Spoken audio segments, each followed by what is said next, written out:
Hello, everyone. Welcome to VizConnect, connecting you with the art of data visualization and storytelling. My name is Sagar Kapoor. I'm part of customer success team at Tableau. So VizConnect is your weekly Tableau community call, which helps you to get inspired, get motivated, and challenge yourself to go ahead, learn from the Tableau Zen Master, Tableau community members, Tableau ambassadors, how you can go ahead and skill up your skills in Tableau, learn from them, and go ahead and participate in community events. We have a YouTube channel. Go ahead, subscribe to it. Some great content is waiting for you. We have a LinkedIn group. Go ahead, connect to each other and learn from each other. With that, the Tableau conference is coming in November 9 to 11, and registration will start in 11 days. So hope to see you in the Tableau conference this year. And also congratulations to all the three finalists for the Ironways, Lisa, Pradeep, Samuel. I think it will be exciting this year. And I think congratulations for all the others who have gone ahead and participated. I think that takes a lot of work, right? To go ahead, take out time from your work and go ahead and participate in initiative like this. So yeah, kudos to everyone who has gone ahead and participated in this event. With that, let me go ahead and introduce our speaker for today. His name is Will Perkins. So Will has been actively involved with the external Tableau community for the past 4 years. He has spoken at the Tableau French Fest, multiple talks, and mentored various individuals in one of questions or more long-term instances. At work, he has helped build an internal global Tableau community with JP Morgan Chase by helping set up and lead internal talks, deliver global training sessions, and champion the voice of the developer. He currently manages a large global team of data visualization developers. Personally, he has been married for 11 years, has a 3-year-old son, and another son on the way. So, congratulations for him for that. He is a fan of traveling, speak Portuguese, and if you follow him on Twitter, then you know he loves the Reface app. So without further ado, I will hand it over to Will to talk about dashboard requirements, the guide to become a data concierge. Will, over to you. Thank you. Let me go ahead and share my screen.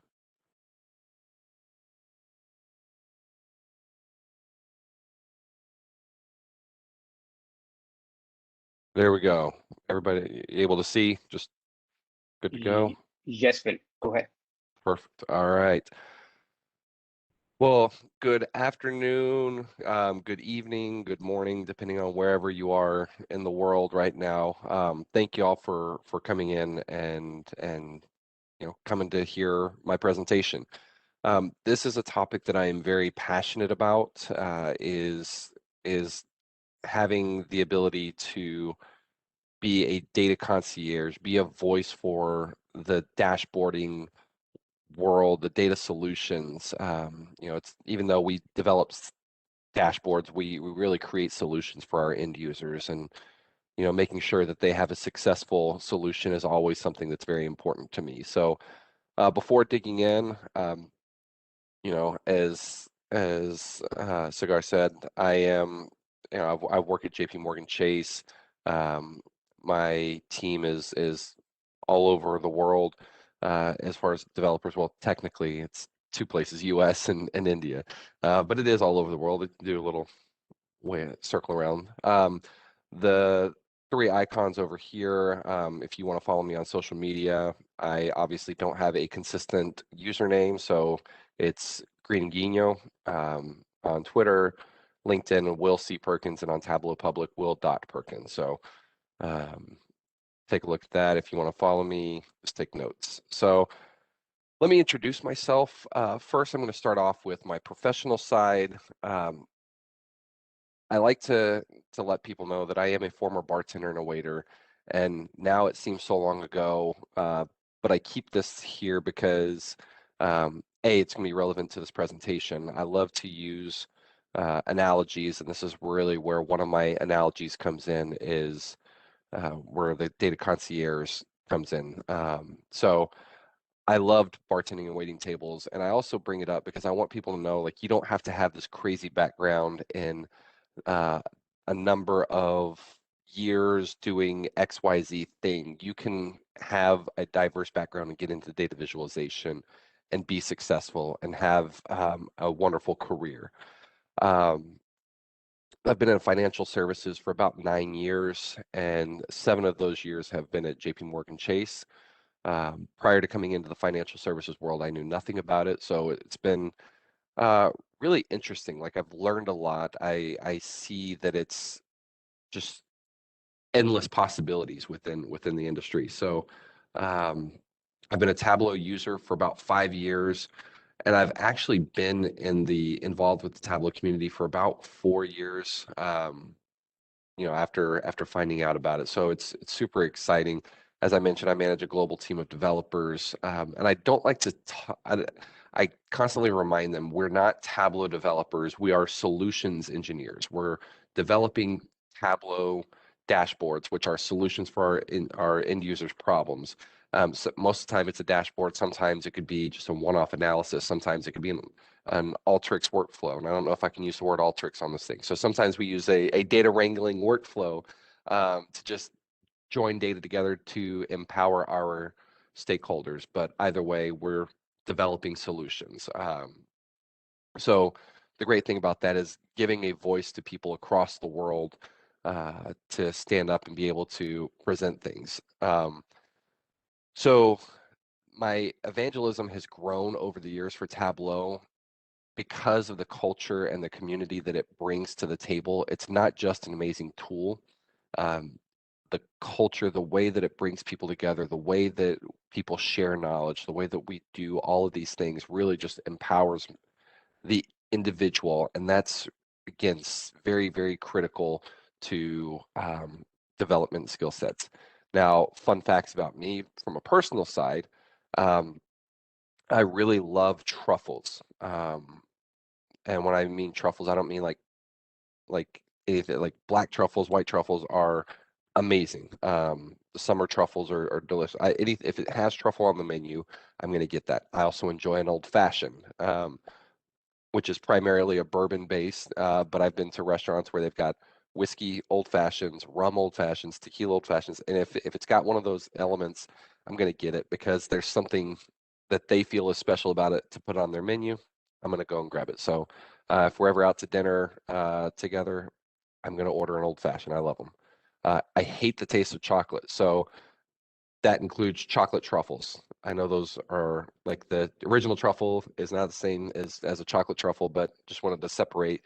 Chocolate truffles do not equal truffles, so I do not like chocolate truffled food items. I do love to travel. We try to go to Brazil about once a year to visit my wife's family, all my in-laws, and we like to go down to the beach. So we're in Texas, so it's not too far from the coast of Mexico, where they've got a lot of great resorts and everything. So we try to go as often as possible, but due to COVID, we haven't really been able to travel as much. I have gotten Tableau Visit the Day twice, and that was about the time I started getting involved with the community, and it was really exciting. Both of those were within a couple months of each other of just developing something. The second Viz, the one that was displayed on the presentation for the today's session was the Lego Iron Viz, and that was actually developed for an internal Iron Viz competition that we had at Chase, and I really liked it, and so I just put it up on Tableau Public and saw that I got Viz the Day for that, so I was pretty excited. So enough about me. So, oh, one more thing. Baby number 2 will be here soon, so we are in final countdown. So if my wife just comes like screaming like we got to go, I might need to go. Shouldn't happen today. We're not that close, but within the next couple weeks, the next baby will be here. So it's exciting. So when I talk about being a data concierge, what do I mean by this? So let's drive into this analogy. The key takeaway from you or for you on this presentation is you're not a Burger King cashier. You're not a Burger King cashier. Seriously, you are not a Burger King cashier, right? And so what do I mean by that? Basically, our stakeholders cannot always have it this way. I know Burger King, it's you have it your way. That's their big global marketing statement. But developers generally feel like they're Burger King cashiers, right? And so let's talk about a typical request scenario. So let's start with this is where I get into the analogy phase that we're thinking about like a fast food cashier. So fast food cashier, the customer comes in and says exactly what they want. So they want a number 4 combo, no pickles, no onions, extra large fries, Dr. Pepper because they're in Texas and they love Dr. Pepper. And they point and they say, you know what, that picture on the menu looks really, really good and I want to get that. So that's what their expectations are. They've already laid out all of their requirements and they want exactly that. So if the order is correct, you don't get any recognition. You don't get praise. They don't champion your name. They are, yep, that is exactly what I wanted. If the order is wrong, however, that's where things come through. They complain. They let you know about it. They say, I need to talk to a manager. Whatever the scenario is, if it's wrong, they shift their attitude quickly. And it could be, hey, you got this wrong. I wanted something else and I need that other thing. They're not open to, oh, well, I got this thing. So this is the kind of the fast food scenario. So how does it work in the business world? Well, business requester comes in and they say, I need to have a dashboard. I don't want anything fancy. You don't need, all those crazy things that people do on dashboards. I just want to have a lot of filters. So I want to dig into the data. I just want to see the data. I want some extra large pies. I love pie charts and just cram those slices in there, add some tables because I really want to understand the data. I want to make this like a one-stop shop. Oh, and here's a mock-up of exactly what I want. This is exactly what I expect. A lot of times that is the business requirements that we get. And without having this additional mindset, it's very hard to kind of get over that road hump. And so if you deliver what is exactly asked, regardless of it being useful, regardless of it being truly something that the business can tangibly use, they don't thank you. They just accept it because hey, I requested this. That's exactly what I got back. And if it's wrong, they complain. They tell your manager. They'll tell their peers, and they say, don't go to Will. Will doesn't give you what you want. Will, I gave him this. I worked so hard on this proof of concept. I put all these things together. I know my business. I know exactly what I need. I just needed Will to create this thing. So when they don't get that, they get very unhappy. They get married to those solutions that they come up with. They get married to that idea because they've built it all in a silo, and they say, build this thing. Here's the blueprints of exactly what I want. So that is not a recipe for success in the data visualization world, in data analytics. Um, there's a lot of reasons why. We'll dig into those a little bit later, but that's not the key to success. What I really want people to take away, and this is where we start switching the thought process, start switching the mindset. So how do we go into an ideal request scenario, right? So we've got concierge. And so the concierge and the customer mentality is something that is a lot easier to build that mindset. So if you go and you travel, there's generally a concierge at a hotel. It could be a front desk person, but there's somebody that can help you out, right? Customer has a need that they want met, right? So let's in this example we can talk about that dinner, right? So I've never been to Chicago before. I traveled to Chicago on a business trip. I was literally there for 24 hours. And yeah, I could open up Yelp. I could just Google some places. But I'm really big about what do locals eat? Where do locals go? What are they locals like? Um, so I went to the concierge at my hotel and I said, hey, I'm hungry. Where are some places to eat around here that you would recommend? Right? So I had a need. I wanted to eat. So there's a dialogue between the two parties. Well, the concierge said, well, what's your budget? What kind of food do you want? Do you want something local? Do you want to walk? Do you want to, are you going to drive? Or do you want to stay in downtown? Do you want to go to the outskirts? Kind of what he's finding scope, right? So the concierge, after asking me all of these questions, said, "Oh, sounds like you want some Italian food. You don't have a car and you don't want to Uber, so you're going to walk. Here's this place that I recommend." And so provided me all these options. And after going through all of those things, I leave with all the information I need and I can make my decisions accordingly. And so I make decisions based on the information I have on hand. After dinner, I came back and I told the concierge, gave all the feedback that I could. Man, that was the most amazing food I have had in quite some time. I can't wait to go back to this place when I come back to Chicago. Or it could have been something completely different. You know what? You told me to go to this place, but as I was walking, I saw this other place that I can go and it looked like it fit a little bit more my style. I still want to check out this place tomorrow, but I went here tonight, and I think this is really interesting. Are you familiar with it, right? And have come of that feedback, right? So it's a back and forth session. Now, how does this work in the business world? Developer, and you have the developer and stakeholder. Okay. So stakeholder has a need that they want met, right? They need to understand what's going on in their business. They have things that are going on within their data that we need to drive stories out of, right? We can't build solutions if we don't understand the problem. So we have to understand the problem. In this scenario, I can talk about a dashboard that I built at the office. And it was kind of a build your own dashboard example that my CFO said, "Hey, I want to have a profit and loss sheet on one side, but I want to have some drill downs on the right-hand side. And I want to be able to understand more than just these line items, right?" And in her mind, she wanted to have six different windows, let's call it, just six different charts. And she wanted 5 of those charts to be static and 1 chart to be dynamic based on whatever she clicked here, right? So that was what she wanted. She had an idea. She wanted to drill down into additional metrics. So there's a dialogue between all the parties.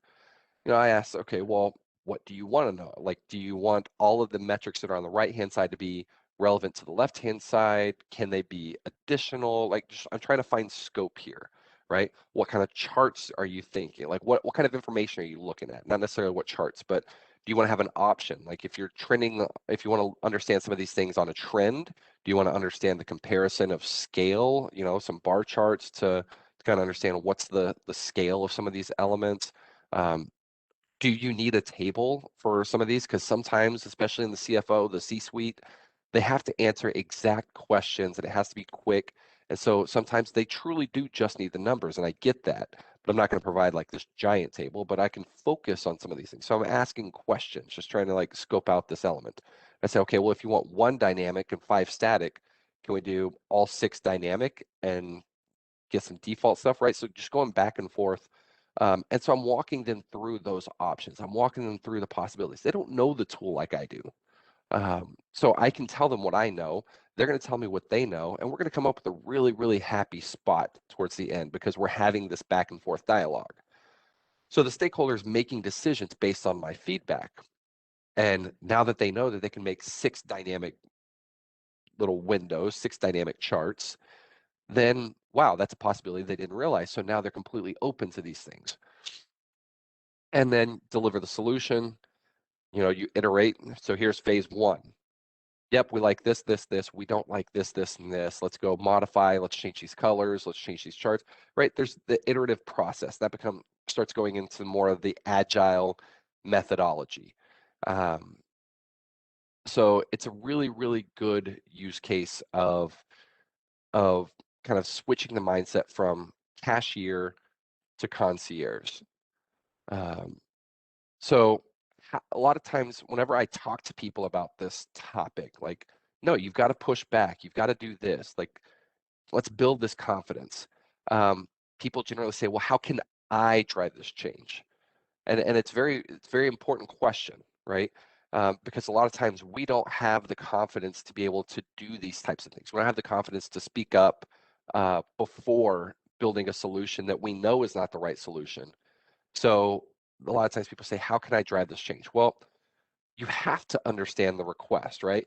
So the request can be various, right? I know many on this call are not working at JP Morgan Chase, are probably not in the financial service industry, but there are things that we all do that are the same when it comes to data visualization. We trend stuff over time, right? We have comparison of scale.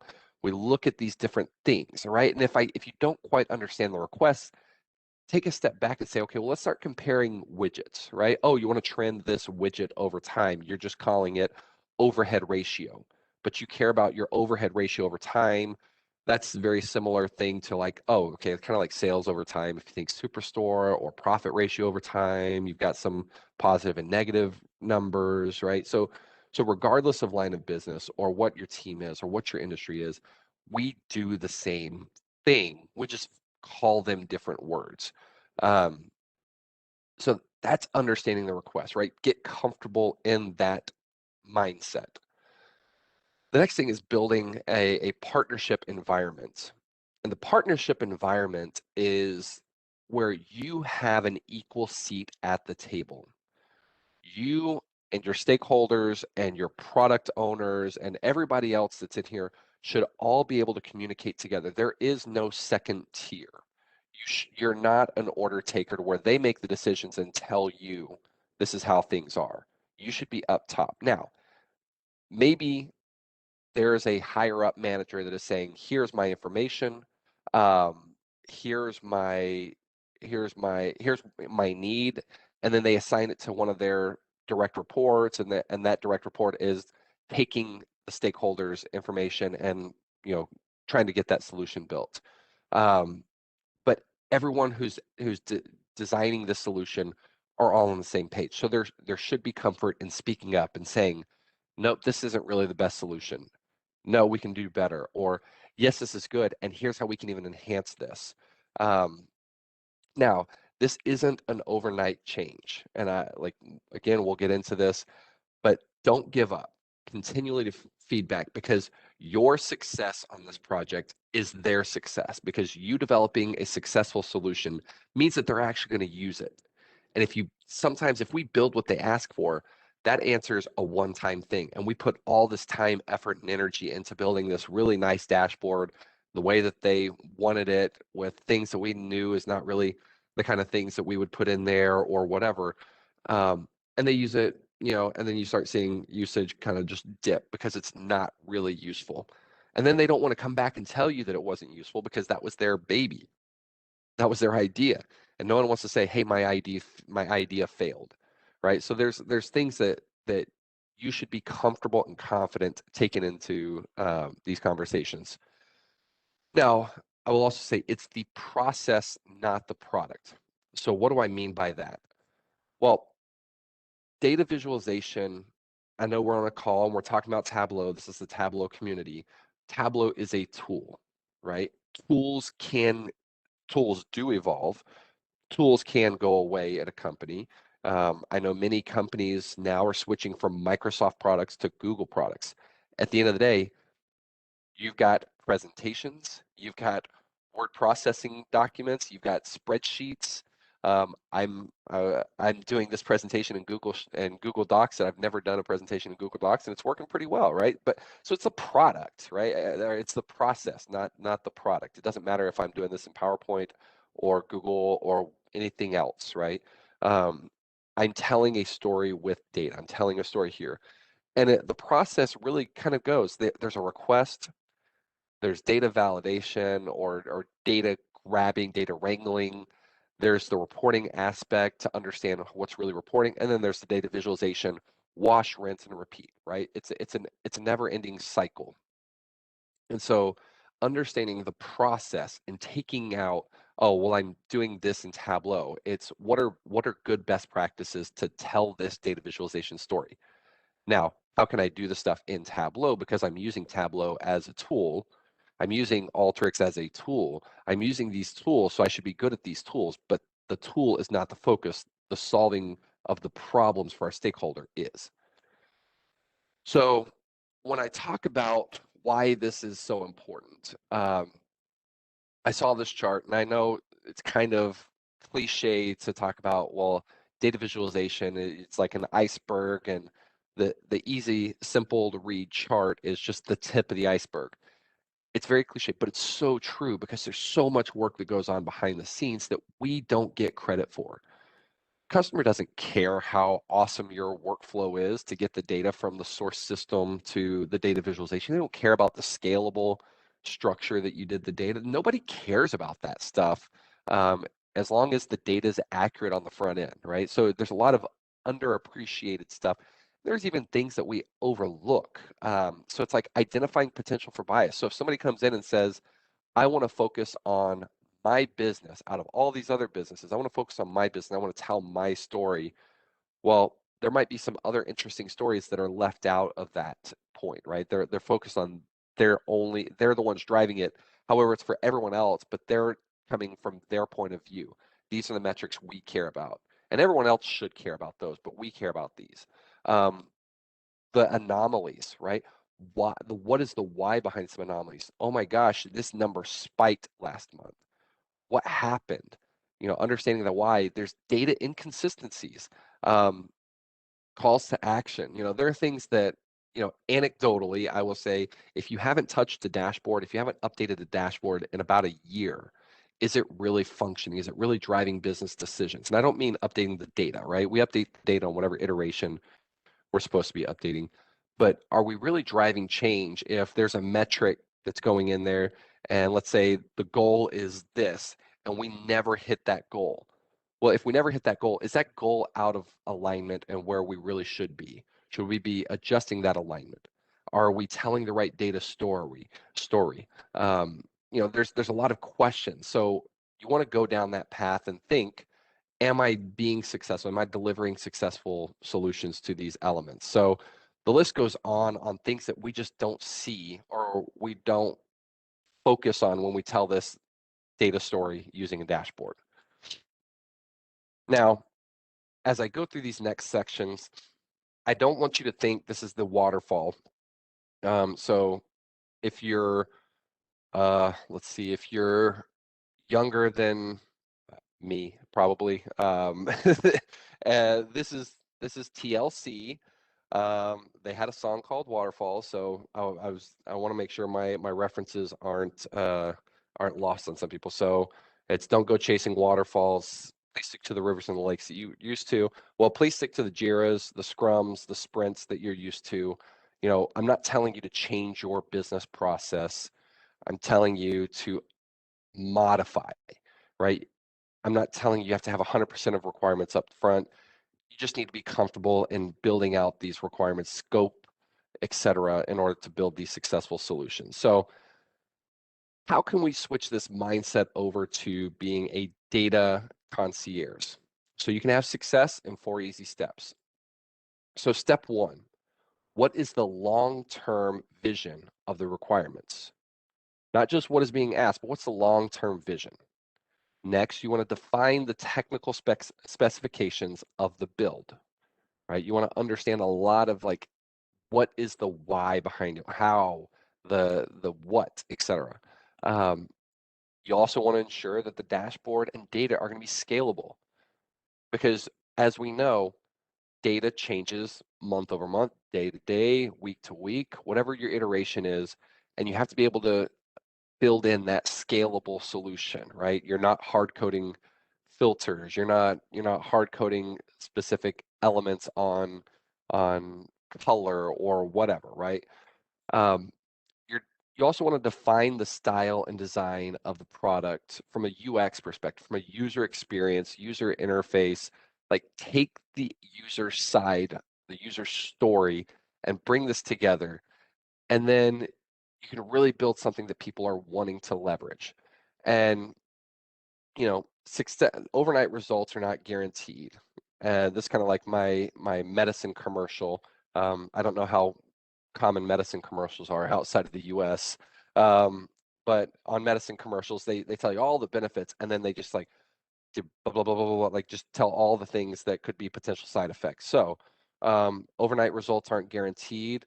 you're experiencing any trouble, just escalate this stuff. Escalate this to leadership. Say, you know what? I feel like I'm running into a brick wall here. Feel like I'm spinning my wheels.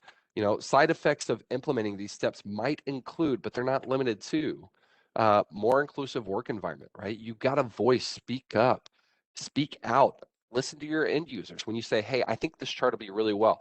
And if they say, but I don't understand that, that's an education thing. Those are right. So you start listening to people and you start speaking up in these voices and you start getting more inclusive to what other people want. You have more open communication. You have improved dashboard solutions, right? You get things out quicker and you build that strong partnership with stakeholders, with team members. You start building that ability to come together with a common goal. So let's dig into this like step by step. So the step one was understanding that requirements vision. So what are the goals of the dashboard? Well, the goals of the dashboard can be simple, right? So let's say I need to track the budget of my line of business. We've been over or under budget for the past couple months. It's inconsistent, and I need to understand what's going on. I need to find outliers of my customers' purchases. I need to understand why my profit ratio keeps dipping down below, even though my sales are really high. What's going on between my profit ratio and my sales? I want to understand my call center capacity to ensure my customers' concerns are being met within a timely manner, right? Those are goals. Those are things this is the why behind understanding the dashboards, right? And one dashboard cannot answer 100% of all questions. And a lot of times people try to create the unicorn dashboard that could answer any and all questions. They'll throw 28 different filters on this thing. They'll have this giant crosstab. They'll have this. They'll have that. They're just it's just a lot of things to take in, and that's not really a successful method. And one request can have multiple goals. It's totally fine, right? Maybe one of those goals, the tracking of the budget, that could just be one chart type over on the corner, right? And you can have some KPIs talking about outliers on customer sales. You can have whatever it is you need. You can build those things to answer those goals and make it a clear, concise dashboard solution, right? The next thing is understanding and defining the business value. Now, business value, you hear the word value and you think, okay, dollars. Well, sometimes it is dollars. Sometimes it is like with this dashboard, I'm aligning uh, I'm understanding more of my sales and where I can focus areas. So that's going to drive more. And so that saves me uh, this other team that's doing some manual analysis. Then I can like refocus their efforts and I don't have to hire in this area because now I can refocus their efforts to go work and partner in this other area as well, right? So you've got some hard savings, which is, time, salary, not needing to hire another person, etc. And there's soft savings. Without this dashboard solution, I work in a highly regulated industry. Without this dashboard solution, we can't ensure X, Y, and Z from regulations. And if we can't ensure, we can get fined X amount of money. So without this dashboard, this could cost us $100 million in fines and fees. Um, so going through those things, or you can even talk about like this one dashboard is going to eliminate 7 other processes that are going on in the business, right? So we can reallocate and we can refocus. Now, prioritization, people need to understand how important is this that you're working on. Um, you know, not all requests are your first and foremost, right? You don't want to get in the habit of every single request coming in is the flavor of the week. So this really helps you manage your book of work. This really helps understand things. It helps you understand how to focus your efforts. And other important items is, what do people want to call this thing? A lot of times developers they'll have, again, anecdotal experience. I've seen dashboards say customer sales, you know, this is, trend over time, like things that are super generic that we're looking at Tableau server and I'm like, what does that even mean? Which business is this supporting? What group is this supporting? What, like, I don't understand what this means. So being very specific and what are the business, what does the business call it versus what did we develop it and we call it? Because a lot of times that has a disconnect. And then when the business comes and says, I'm looking at XYZ report, I'm like, oh, I don't know what that means. I'm responsible for ABC. Is that the same thing? Are we talking the same noise? And understanding when would they like to implement this solution? That's important for us. We won't agree on that potentially in the initial, because a lot of times they come in, I need this next week. Can we get this dashboard, tomorrow? So understanding when do they want this, because that helps going the additional path. So super important to have this as like the foundation of your conversation. Oh, and then defining the primary audience, right? Who's the audience? Are they executives? Are they managers of line level employees? Are they the line level employees doing these things, right? Because as you understand who the end user is, you build to a different solution. If it's mostly executives, they're not going to want to, like, I honestly, the CEO of JP Morgan Chase doesn't care about Will Perkins, the customer, in reporting. Probably cares about Will Perkins, the customer, cares about all customers, but in terms of reporting, doesn't need to get that granular because he's looking at a company that has millions, tens of millions of customers across the globe, right? So can't care about one single point. So you have to think, okay, well, how do we visualize these things for executives? How do we visualize these things for, bankers, whoever your end users are, and whoever the primary audience would be. So, sorry. Um, Then we go into technical specifications, right? So what is the interactive process? How are people going to be engaging in this dashboard? Is it mostly going to be used on Tableau server or some sort of like web portal, right? Are people going to be engaging with this product? Is it going to be screenshotted and put into a deck? Is it going to be a static image? What are the ways that people are going to absorb this information, because that is going to help you develop your solution. If people are never going to go to a Tableau server, never going to interact with this, you don't need to build in fancy parameter actions, uh, viz and tool tips. Like, there are things you just don't have to do. You can just make a simple story and people are going to screenshot it. Or if they are going to approach this in a different manner, then is it going to be on desktop? Is it going to be on tablet? Is it going to be on cell phone? Is it a salesperson going out in the field and they're going to bring their tablet with them, so they're at lunch with their customers and they're going to go through and they're going to click on dashboards? That's a different experience than somebody who's looking at a dashboard on their phone and they're scrolling. It's an executive scrolling through their executive updates and they're clicking and just looking, right? Who owns what part of the process? Because the developer can't own 100% of everything in the process. That's inefficient, because you're going to find flaws, but the developer can't find all the flaws. So defining who the roles and responsibilities are going to be. Who's responsible for the data? Who's responsible for the business voice? Who's responsible for owning this project? Those types of things are very critical for you to define. So you've got buy-in, you've got ownership from everybody. And again, everybody's at the table when you're making decisions. Everybody's here to give you that feedback. How often do you need this? If someone says, I need this weekly dashboard, but the data is only on a monthly iteration, well, you got to talk. Hey, go talk to Jane over here, who's responsible for the data, because I'm getting it at the monthly iteration. I'm getting it a monthly refresh, so I cannot give you a weekly refresh. Depending on the data model, you're probably gonna have to engage more people. If things like that, they say, well, I need this daily dashboard.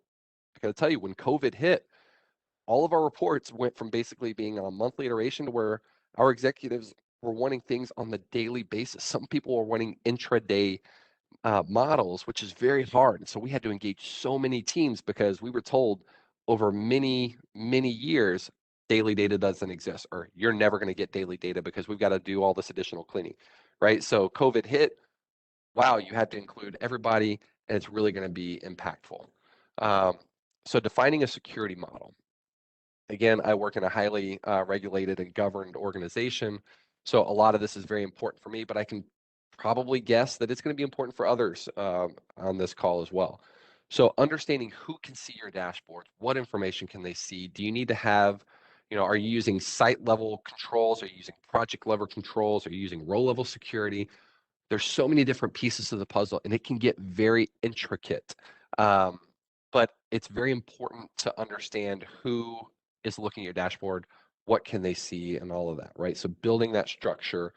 And is there something, even asking, is there another dashboard on the portal that we're currently going to model that same governance style?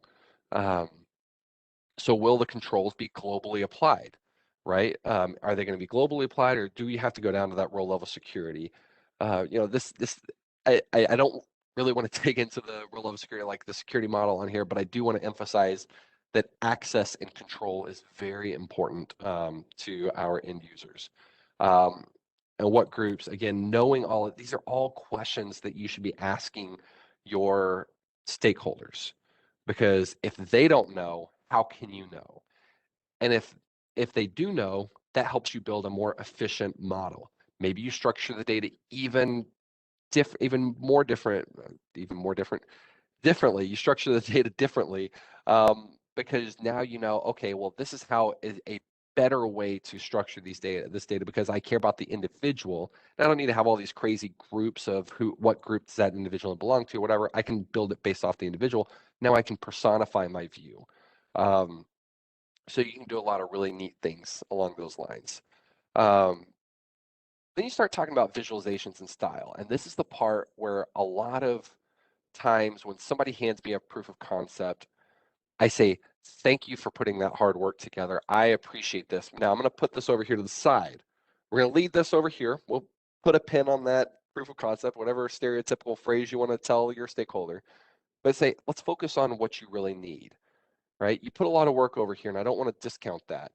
But this is where you're providing me examples of what you think might be good. And I'm going to provide some examples of what I think might be good. And we're going to come up to a story. So don't accept a proof of concept as a final draft, right? Say that's a starting point for us to have a conversation.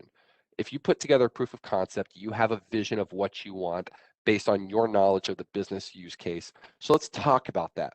What's the story here? What's the flow?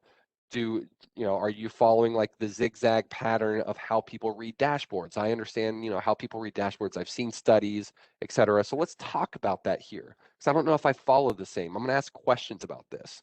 You use this visualization here. Why? What is your goal here? What are you trying to tell from this chart type here?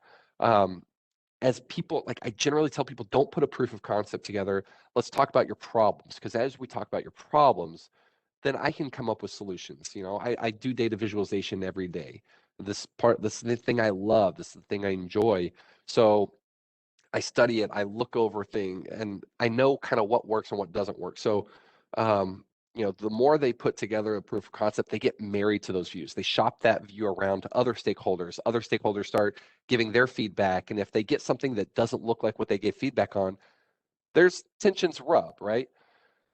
So you want to set realistic styles on styles and designs. Some people they're like, oh, I saw this awesome chart on Tableau Public and I want to do this. Well, that doesn't even fit your data model. That doesn't fit what you're trying to tell here. So really working through this is a lot of like that direct conversation. You got to build those relationships. And don't be scared to say no. No is not a bad word, right? No means, no, I'm not going to build that proof of concept because XYZ. These things do not tell the data story you think it tell. This is another way for us to kind of go through this like, just don't be scared to say no. I know sometimes that can be comfort of, you just started this role and people are telling you a lot of things. And so you assume that person knows more than you. It could be that you've got just the discomfort of telling a manager, right? It's a hierarchical thing, like, oh, this person must know more than me because they're in a higher title. That's not always the case. Sometimes those people in a higher title, they don't know how to communicate those things. I've been on calls with our CFO, and she's going through and she's giving feedback on a visualization. Oh, I need to get this information. So I'm just going to add this column and just let's add this column right here. There are people that just provide that column and they'll just go and create, just add another thing, and it just doesn't look good. And so saying, I'm not going to add a column because you're communicating that you don't say, I didn't say this exactly this way to the CFO, but my thought process was, I did say, I'm not going to add a column. I know where you're going, so just give me some time to look at this. But basically what I heard her say, because she knows how to communicate in rows and columns, and she's a finance person. What I heard her say is she needed another variable that she wanted to view this data by. And so depending on how those things work, maybe it's throwing that variable as a color, maybe it's throwing that variable as a filter or a sort or whatever, right? It's taking that next step. It's not just giving back exactly what they asked. So just really focus on this portion right here from a it's okay to say no. So I do want to restate the success model we've gone through. We had a very long, fun discussion, and it's as you're building this out, this can go into your requirements document, this can go into your Jira stories or your epics, however you define your development. It can be your business requirements document, whatever. You need to understand the requirements vision. You need to understand the technical specifications. You need to understand the data visualizations and how you secure the model there, and understand the goals through visualization examples. And again, kind of the restatement of the potential side effects of engaging this type of structure in your company culture. Now, I do want to give a hat tip to my initial inspiration to this conversation was, I believe it was 2018 that Chanchili Jagannath did this design secrets for a non-designer that really got my brain going on, yeah, I've got to develop something better for my end users to engage with. Like, how do we have kind of a development checklist of answering these questions, and then we've got a really good foundational document of now it can iterate, it can evolve, but like I want to get something solid so we can all get on the same page early on. So that was my initial inspiration. Judith Becker did a how to build a dashboard checklist from a consulting perspective, because I know some of these questions are very consistent across any role, any data analyst role, and some of those are more specific that don't necessarily apply to me. I don't necessarily need to know what version of Tableau desktop people are on, because we're in a company, we're all in the same version. So some of these things didn't really apply, but I think this is great. And this shows we are all solving the same problem. We're all doing the same things. So going through those, it's really good. There are other requirements gathering examples out in the community, but these are some other resources to check out. And I do want to leave you guys with this quote: if you do what you've always done, you'll always get what you always got. If what you're doing is not working, do something else. Right? So this is basically the definition of, I just blanked on the word, right? So it's just doing the same thing over and over, and it's not changing. And so are you complaining about it not changing? Well, then what are you going to do? Be the change that you want to see in the company. Yeah, insanity. Thank you. It's 8 a.m. here, so I'm still chugging on my coffee a little bit, but so it's insanity, doing the same thing over and over and expecting a different result. So take yourself into the solution and just really say, am I doing this? Am I setting up a culture that I want? And if it's not the culture that I want, how can I make it a culture that I want? How can I make it something that's more open and inclusive? So thank you guys very much for coming to VizConnect. I'm going to stop sharing. I know we've got some time for Q&A. So Okay, thanks, Will, for that. And thank you for breaking us the whole process, right? how exactly you have to go ahead and think about more like I will go ahead and say more like a product you are creating, right? Or not like a dashboard which you are going ahead and presenting to your executive. So yeah, thank you. Thank you for going ahead and covering that in today's session. So if you have any question for Will, just go ahead and put in the chat box or Q&A. Happy to go ahead and answer him. So Will, before that, I want to ask you, what has been the role of Tableau community, right? In terms of your journey in Tableau and how exactly you improve yourself, right? Because the visualizations you see on Tableau Public, what exactly you learn from them? Um, so I will say the impact the Tableau community has had on me is immeasurable. I have from a relationship perspective, I've met so many people across the world that we have commonality, that you have that immediate commonality of, hey, we love Tableau, we love data visualization, we love these things.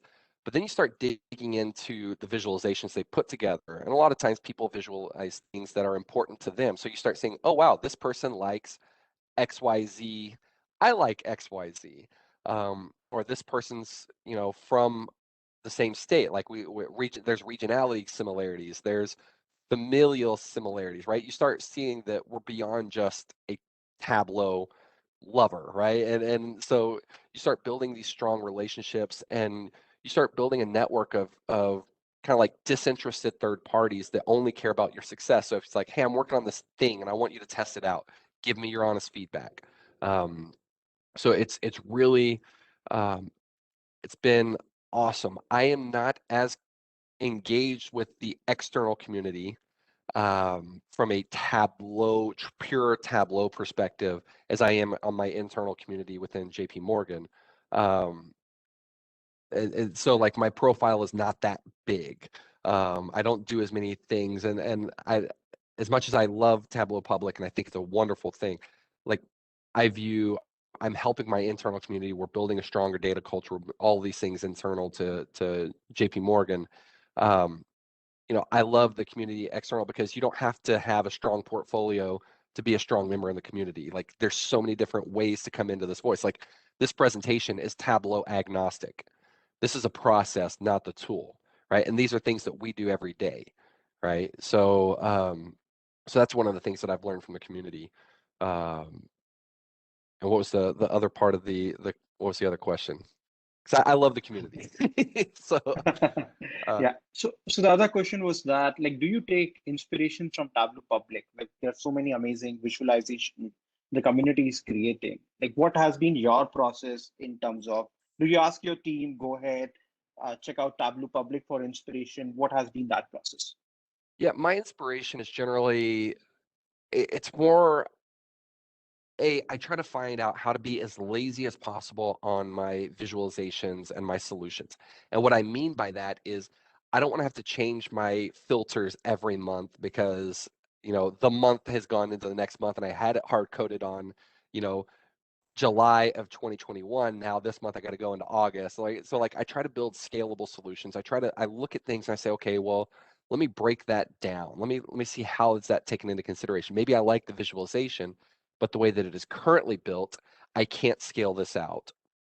So I start taking things into like I look at how people use parameter actions. For example, Mark Reed has an amazing um, blog, one of the Tableau Zen masters, has an amazing blog, and I saw something that he did on creating a multi-select parameter action where you didn't have to use the control to do whatever, right? You just click like an interactive thing, and and even though his example is nothing like what I used on my presentation. So in my profile, I did that a mock-up of my build your own dashboard. It's one of my more recent visualizations, and that's using parameter actions to drive all of those panels. So that's like I mocked up what I literally did for my business. So it's Superstore BYO data structure.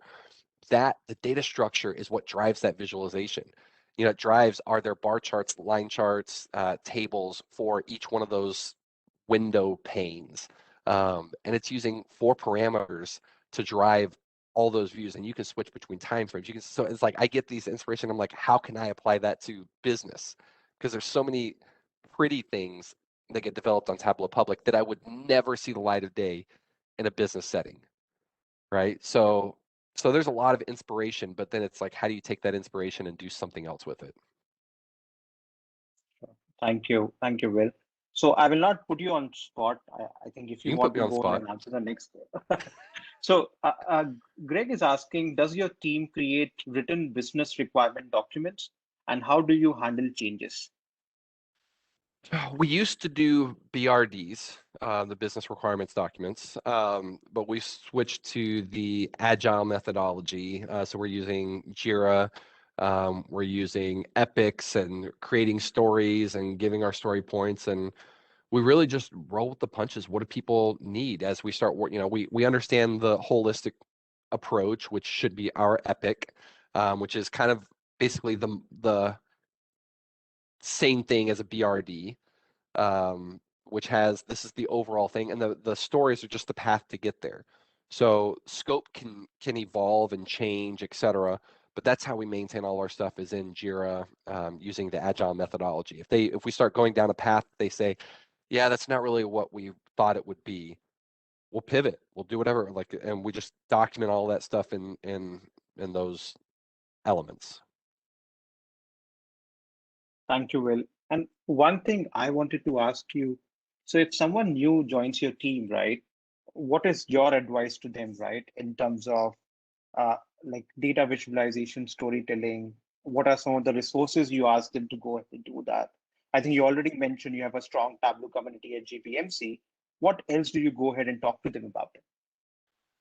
There's no shortage of training within JP Morgan. We've got training for days, and there's all sorts of.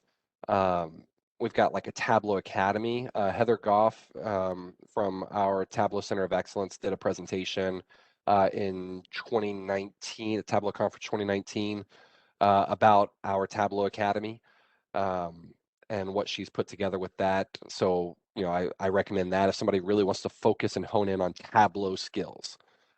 We also have another training program within our organization, our finance organization, where it really focuses on not just data visualization, but also Alteryx, using data wrangling, understanding our governance process, our model, like kind of like the whole piece that I do recommend for most, like all of my new team members. You're going to go through that training.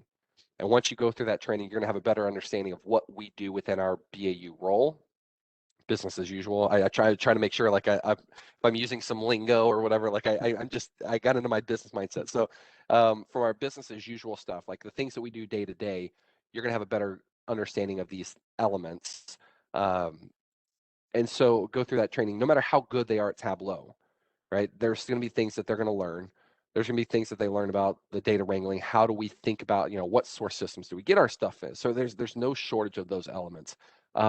We haven't fully implemented it yet, but it's very hard. We have a very disconnected development team within our finance organization, which is great, but also a double-edged sword. It's great because those developers get into, now I'm not managing those other developers, right? There's various teams of developers, but it's great because those people are close to the business. They understand the development aspect, but they also, it's hard to get a consistency of design and structure. So we're starting to implement like a brand book, a style guide to say, hey, focus on this style, because complaint from our CFO is she sees all of those businesses come together, and she could be looking at the same information from each one of those businesses, totally different ways of doing it, right? So everyone's looking at budget. Well, this budget from this business looks, like this dashboard looks different than this dashboard and this dashboard. So it's colors change and styles change and locations of these elements. So it's trying to implement that. So getting our team to understand, hey, let's focus on this. Let's get really good at this. So at least we're all consistent. And then that will drive all the other teams to try to be more consistent as well, because CFO likes this style. So yeah. Yep. So I think with that, thanks a lot, Will, for coming on VizConnect. It has been an honor, like just sharing your passion over here, right? How you go ahead, work with your team. And I think lot for everyone on the call to just go ahead and take away, right, and implement into our day-to-day Tableau dashboard development, right? And as Will said that, go ahead and think about creating a solution and not just a Tableau dashboard over here. So I think that is something you should take as a big takeaway for this particular session. And I think I will go ahead and upload this session on a YouTube channel. You can go ahead and watch it again. And you can connect with Will on, as he mentioned, Twitter, LinkedIn, or Tableau public profile. So yeah, thank you everyone for joining. It has been an honor, Will. Well, thank And you for yeah, having me. yep, thank you. Thanks a All right. lot. Take care, everyone. Have a great